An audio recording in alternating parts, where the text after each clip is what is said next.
Yep, what you see here is some gator with the Cajun Trinity cooked in pork broth. And then this is also some of our pork with the Cajun Trinity cooked in pork broth.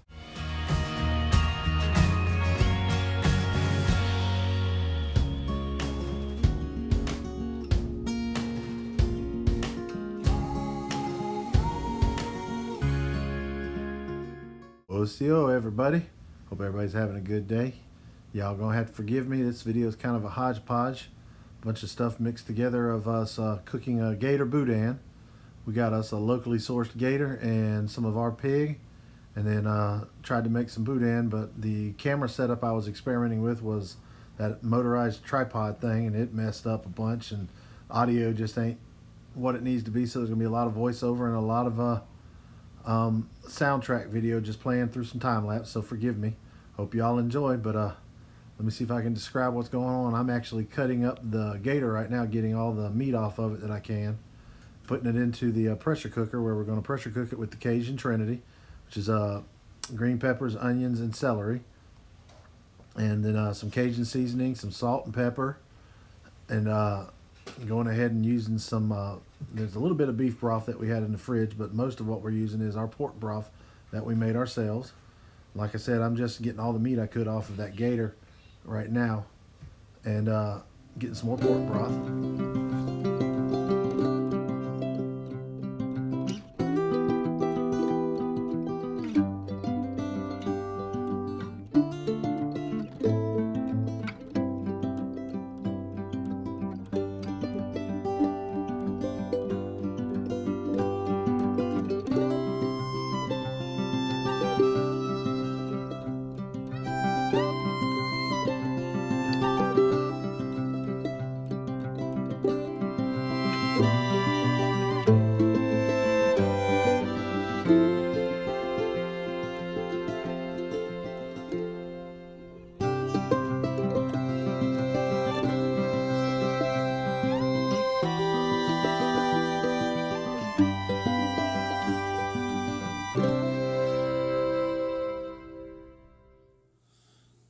Alright, first pot down. That's some gator cooked with the Cajun Trinity. Got the bones out of it. And then we've got this pot of our homegrown pork here. About to get started on that. So here we go. Now I'm deboning the pork and then making the first mistake I made, which is a big one. I ground the rice with the meat. And boudin is supposed to be 50% rice and 50% meat, and I kind of messed that up. I should have ground the meat and then mixed the rice in, and so I screwed the consistency up. Still tastes great, still the same good stuff, but made it a little mushier than it needed to be. A little disappointing, and the camera was really messing up here. That's why it cuts in and out to different angles and quality.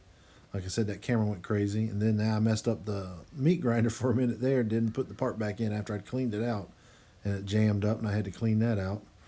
Just one calamity after another, but the grinder finally went to working good. Like I said, I screwed the consistency up by grinding the rice with it, but still cooks up good, still delicious. A little disappointing because we made so much of it, and I'd already made the mistake before we figured it out, and there's no way to go back on it, short of maybe adding more rice, but then you would just dilute the flavor of everything, and it would just be rice sausage. I don't know how good that would be. But just grinding up the meat right here.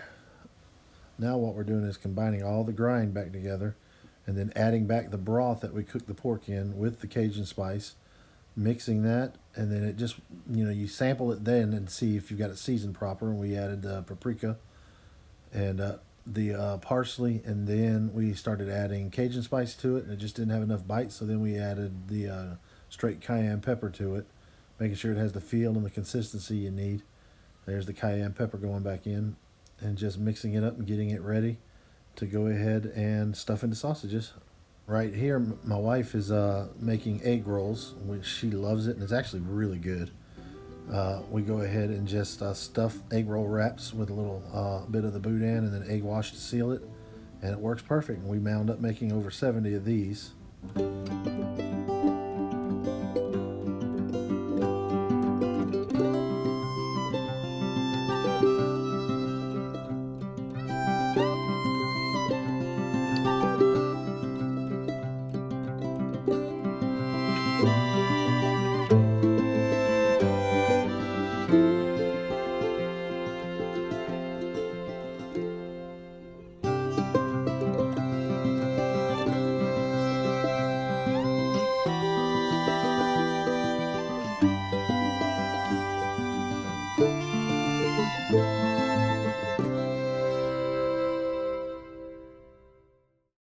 Part right here that you're seeing is my second major screw up. I had bought the wrong casings. I got the only sheep casings they had, but these were tiny, like breakfast sausage size, and I didn't realize it until we were stuffing them. And so we went ahead and made a little bit with this, and then put them casings up, and then turned around, and I had to go back to the store and get the proper casings. These were super tender and delicate, so they kept popping, making a mess, is what you see us keeping having to tie and everything. So like I said, we only did that one strand of casing, and then we were done with that. And then we switched out and got the proper casings. Still no sheep, but they were still the right size. They were pork casings then. And this is the step that throws a lot of people off. It's not actually that hard once you figure out how to do it. And it's not bad. I mean, I'd rather have natural casings anyway than the artificial stuff that you see in the store sometimes. Just trying to be as clean and as pure as possible. Now this is us switching up to the proper ones. My wife, we call her Mimi. That's because of the grandkids. But Mimi is cranking the sausage for me, and I manage the casing and all of that, and then she'll do the twisting and the wrapping. But you feed the casing onto the nozzle, tie the end, and then she applies pressure, and it stuffs it with sausage. It's actually a really simple process and pretty neat. The kids are really interested in it. Mimi actually enjoys it. It's just a simple little activity to help get everything done. And we go ahead and start filling the casing, and my job is basically just to guide it, keep it lubricated, and keep it moving, and look out for any tears or pops or air bubbles or anything like that. And then once it's done, we go ahead and tie it off, cut the little excess off, and she's twisting it into the sizes we want while I'm preparing the other. And you can see me there, I'm just getting a little bit of water in the casing, and I chase the water down through the casing, and it unravels it for me and rinses it out. It helps lubricate it a little bit so that it'll slide on the stuffer a little better. And it can be a little annoying at times, but we get through it. That was a long piece right there. Go ahead and feed it on. It helps feeding it as well when you run that water through it first. If not, it kind of sticks and twists to everything. We get that loaded on, and she's going to refill the sausage stuffer while we're at it. And we go ahead and we are ready to go for round 2, or technically 3. And we'll go ahead and load that one up.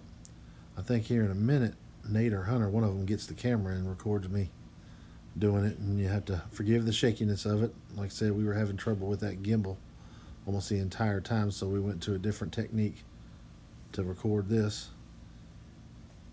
But yep, steady stuffing. Oh, that was where it got too long. I had to help with the twisting. There you go, chasing that water bubble again.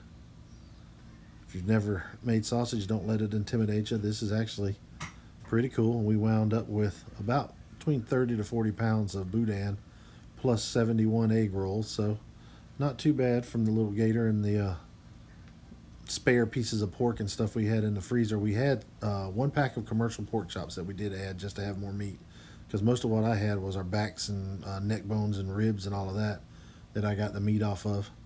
But it's mostly our meat and the locally sourced gator that we had. But going ahead and loading this up, just making more sausage. The time lapse makes it really quick, but it is actually pretty fast and smooth once you get into the groove. This is our 3rd time doing it, so we're no experts, but we're doing it really good right now. We've kind of gotten it down to a, not necessarily an art, but a pretty good routine with it. We got our rhythm down, and me and Mimi are synced really well, getting it all knocked out. I think this might be the last of it. If not, we have a little bit. That was it. And there we go, getting all moved around. That's what I was talking about, where I think it's Hunter has the camera. It's a little jumpy, and I apologize. We get it stabilized here in just a second. But yeah, he has once you add the time lapse, you can really see how fidgety a child can be. There we go. Get it balanced up here on the counter. Get it stabilized a little bit, but yeah, Hunter's just too fidgety with it. That's what you need the tripods for.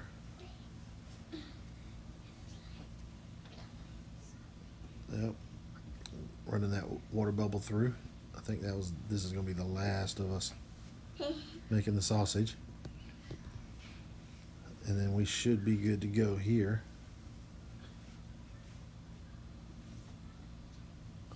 We may make another little bitty one to finish it up. Let's see. Yeah, that should be about it. Yep. Old Hunter cranking away with Mimi on the sausage stuffer. Yeah, I tried to blow that last little bit of sausage out of it, but I ain't got the lungs for that. But there we go. Well, got them all stuffed. Got a whole bunch of egg rolls in the freezer ready to be shrink wrapped and put up. About to put these out on the smoker. What y'all think? Looking good so far. Little Gator Boudin, no problem there. Here we go.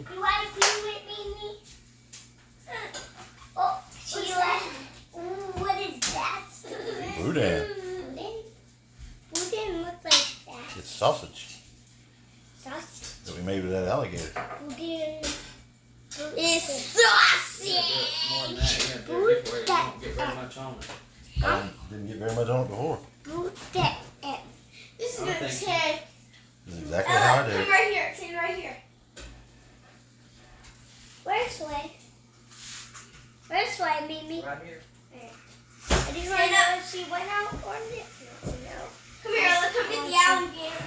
Chomp, chomp. I want to feel alligator. I want to feel Boudin. I want to feel Boudin. This is alligator. Can I feel the Boudin?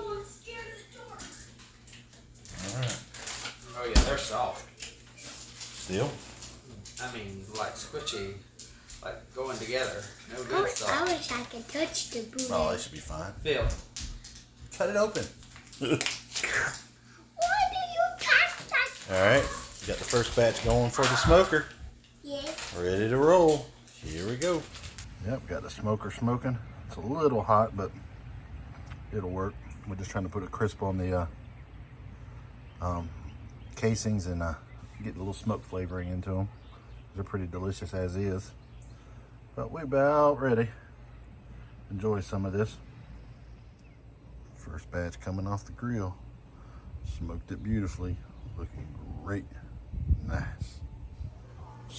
All right, got them all smoked. You can see the smaller ones with the sheep casing that I messed up on them. And then we got the larger ones like they should be.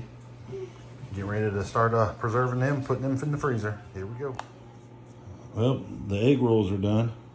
We froze them in the freezer for a little while and got them so they shouldn't stick, but I think they're going to anyway.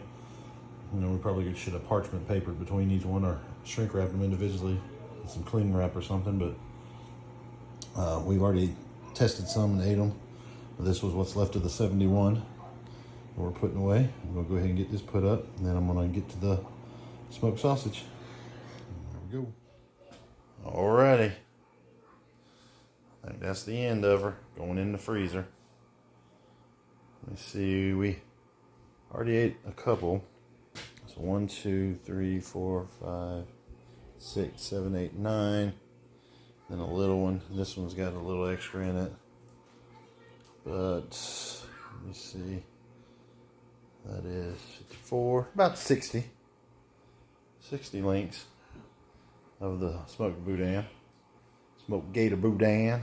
But that's what we got. Several days dealing with these kids and working on this meat, but that's where we're at. Hope y'all enjoy coming along. Wado for watching.